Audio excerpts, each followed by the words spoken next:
So this is early January 2016. I could call this video "The Migrant Crisis Continued." The problem we got is, as everybody knows, you don't need to tell you, is that there's now emerging a picture of not poor people wanting to integrate to our society, wanting to work hard, put together our society and move it forward. We've got a lot of people who allege that they're from Syria or wherever. The thing they have in common is they're of the Muslim faith. And those people are coming to our countries in Europe. I live in the UK.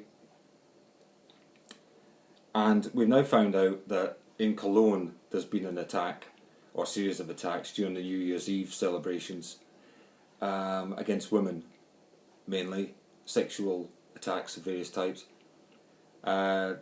Sweden has had similar ones. They both tried to cover it up. Now, the Swedish police chief said, no, not tried to cover it up, we just didn't tell.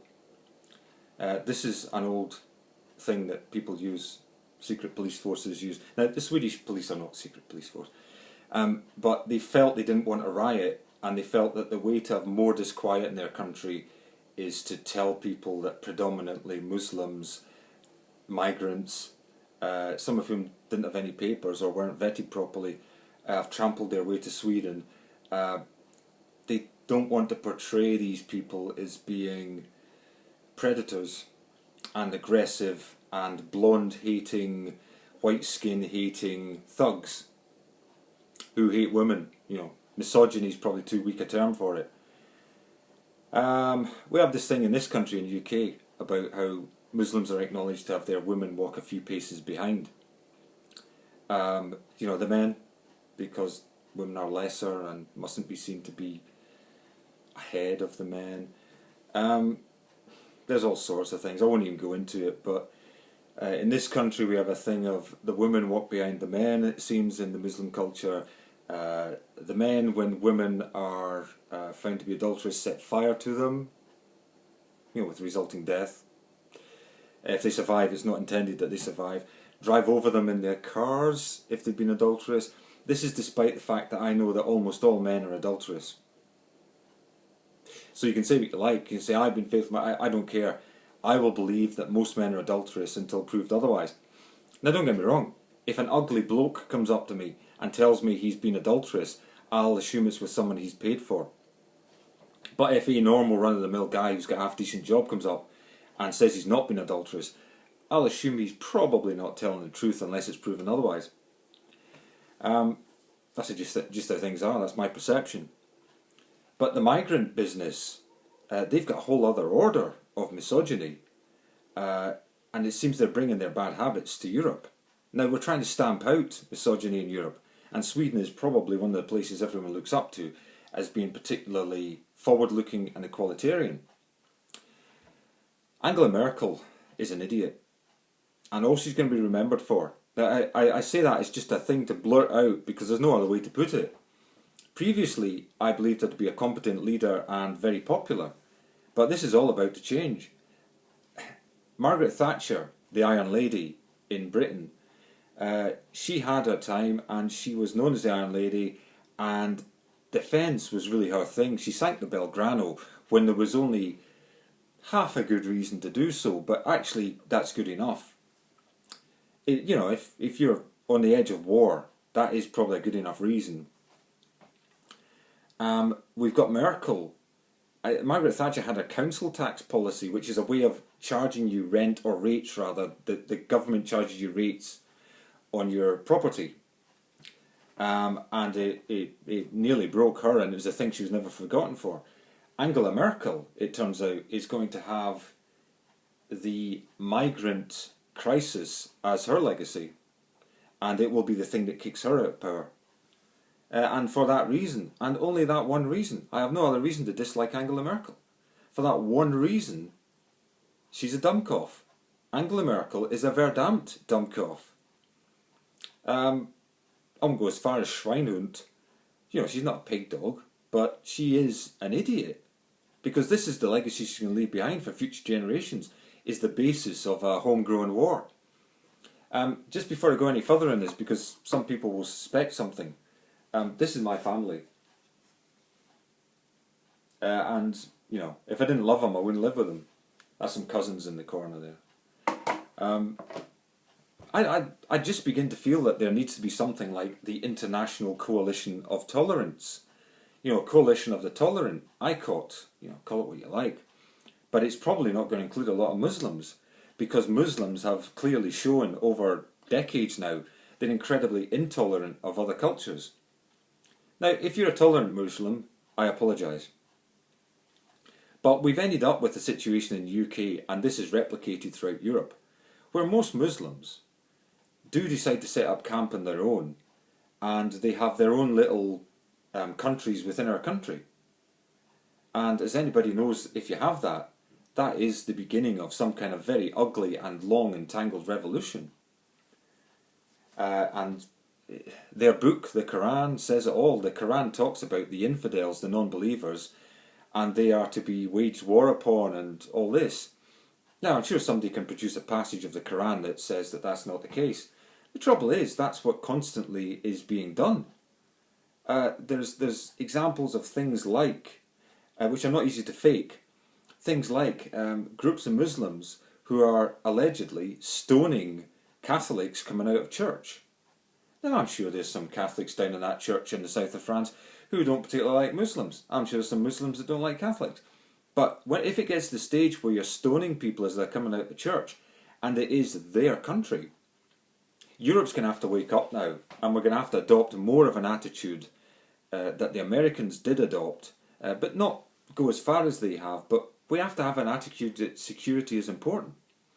If you haven't vetted people before they come into your country, and those people, there are reports of people on the train that Angela Merkel let through to Germany, where people that speak Arabic, there was one person that spoke Arabic on the train that wasn't one of the Muslims that jumped on.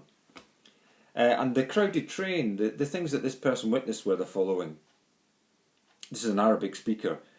Some of the migrants talking about, should that person be subject to rape or beating up or groping or whatever, robbery, taking our belongings, possessions. There was a woman beside her with a nice necklace that was saying, should we take that? Can we sell that?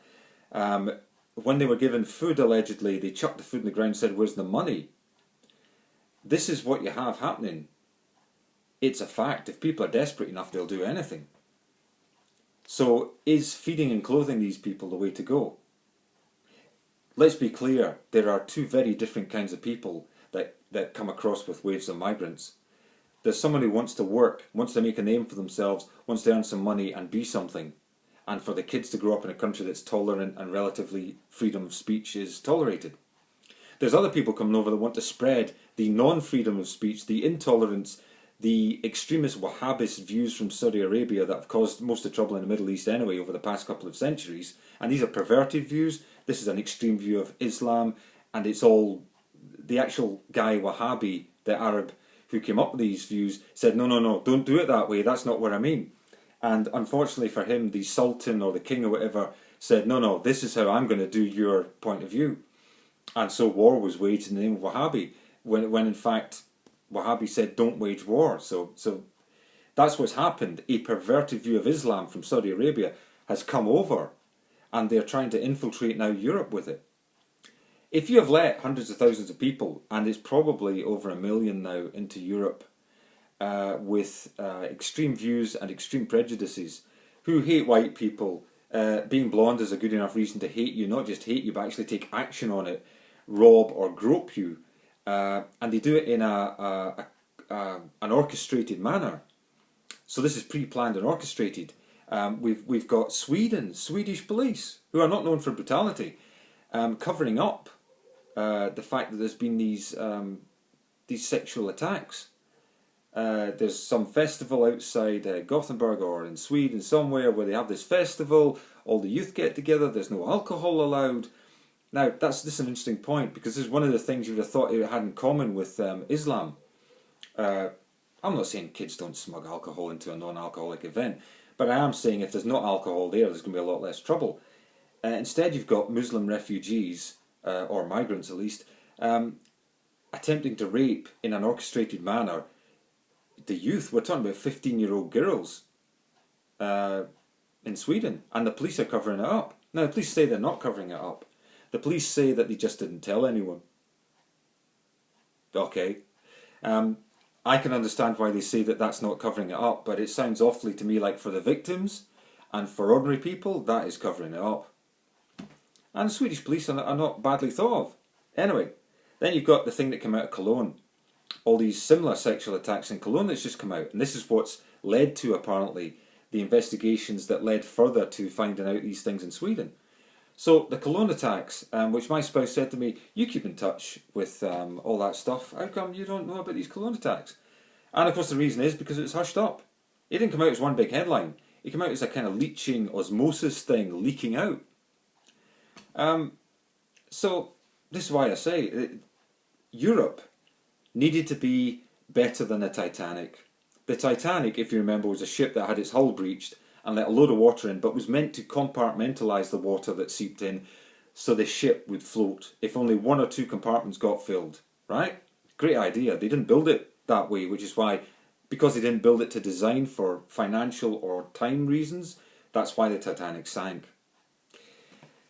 In Europe, we've got that. Either you make the outer border, which on the western side is flanked with Ireland and us in Britain and Iceland and, you know, down there to the west coast of France and stuff. That's the western flank of that border. Then it goes up round Greenland and past Germany and down to Greece and Italy and down to Spain, and that's the southern, you know, and eastern border. Either you make the outer hull, the outer border really, really strong, or the inner borders have to be pretty strong as well, so that only one gets filled up with migrants, and then you keep them there until you absolutely vet them. And here's what we have to do. You have to stop these people from floating around Europe. You have to contain them, and you have to vet them properly, which means, if necessary, mugshots of people up on the internet so that people from their own country can say, you know what, I know that guy, and that guy is a troublemaking extremist, so why you've got him and you're giving him food and water and stuff, I don't know. We literally have to take a view like that, in the round, a holistic view of these migrants, and decide whether quite a few of them, and I'm talking probably, I believe up to 50%, hold extreme views or can be persuaded to hold extreme views, and you send them back. And you do it, I don't care if it takes 10 years. Now some people say you can't segregate people like that, it's like Nazism. I remind you, this is my family. This is my family. Hitler didn't have a family like this. And we have to remember Hitler had brown eyes, which where I come from, brown eyes puts you in the minority. Nazism is not what this is about. This is about actually Nazis embedding themselves into your country, and they're actually Muslims.